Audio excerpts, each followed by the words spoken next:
বন্ধুরা, আজকের পর্বে দেখা গেল এক ভয়ঙ্কর ষড়যন্ত্র। পর্বের শুরুতেই শেফালি ছুটিকে নিয়ে একটি বারে আসে।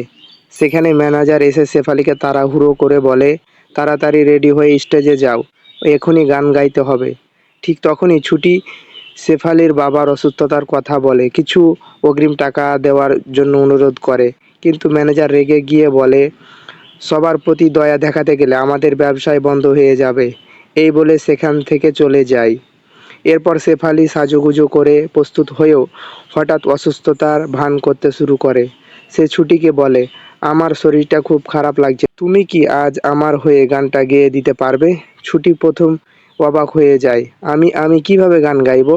কিন্তু পরিস্থিতির কারণে সে শেষ পর্যন্ত রাজি হয়ে যায়। স্টেজে উঠে ছুটি গান গাইতে শুরু করতে সবাই মুগ্ধ হয়ে যায়। কিন্তু কিছুক্ষণ পর ছুটি হঠাৎ হরে রাম কৃষ্ণ গানটি গাইতে শুরু করে। তখন হঠাৎ ভূমি কণ্ঠে গান শুনে উপস্থিত সবাই আবেগে ভেসে যায়। পুরো পরিবেশটা বদলে যায়। দূর থেকে সব দেখে রোমা বিরক্ত হয়ে বলে, মেয়েটা পুরো খেলাটাই ঘুরিয়ে দিল। ঠিক তখনই শেফালি এসে রোমাকে বলে, আপনি যেভাবে বলেছিলেন ঠিক আমি সেইভাবেই করেছি, কিন্তু ওই যে এই ধরনের গান গাইবে সেটা আমি জানতে পারিনি। রোমা তখন শেফালিকে হাতে টাকা আর একটি ছোট শিশি তুলে দেয়। এরপর পরবর্তী কাজ বুঝিয়ে দেয়। গান শেষ হওয়ার পর ছুটি শেফালির কাছে এসে ফোন চাইতে যায়। তখন শেফালি মিষ্টি গলায় বলে, তুমি তো অনেক ঘেমে গেছো। এই বলে সে নিজের আঁচলের গোপনে সেই ওষুধ মিশিয়ে ছুটির চোখে মুখে মুছে দেয়। কয়েক সেকেন্ডের মধ্যেই ছুটি মাথা ঘুরতে শুরু করে, আর তারপরই সে অজ্ঞান হয়ে মাটিতে লুটিয়ে পড়ে। শেফালি সঙ্গে সঙ্গে রোমাকে ফোন করে জানায় কাজ হয়ে গেছে। এরপর রোমা কয়েকজন গুন্ডাকে নিয়ে সেখানে পৌঁছে যায়।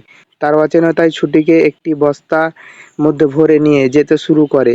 ঠিক সেই সময় এক সাহসী যুবক বাধা দিতে এলে গুন্ডারা তাকে মারধর করে সেখান থেকে সরিয়ে দেয় আর ছুটিকে নিয়ে দ্রুত পালিয়ে যায়। এদিকে অভি ছুটির খোঁজে বারে পৌঁছায়। সেখানে এসে আহত যুবককে অভিকে পুরো ঘটনাটা জানায়।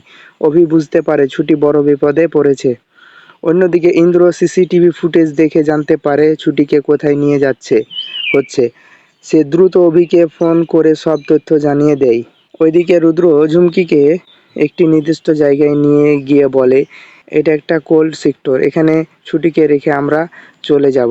এই কথা শুনে ঝুমকির মুখে শয়তানি হাসি ফুটে ওঠে। সে মনে মনে ভাবে এবার ছুটির গল্প শেষ হয়ে যাবে। এরপর অজ্ঞান ছুটি কোল্ডিং সেক্টরের ভিতরে ফেলে রেখে আসে রোমা ও রুদ্র।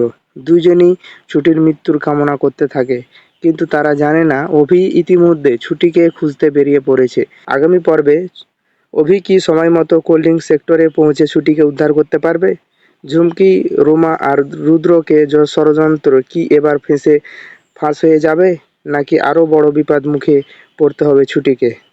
বন্ধুরা, তোমাদের কি মনে হয়, অভি কি ছুটিকে বাঁচাতে পারবে? কমেন্ট করে অবশ্যই জানাতে ভুলবেন না।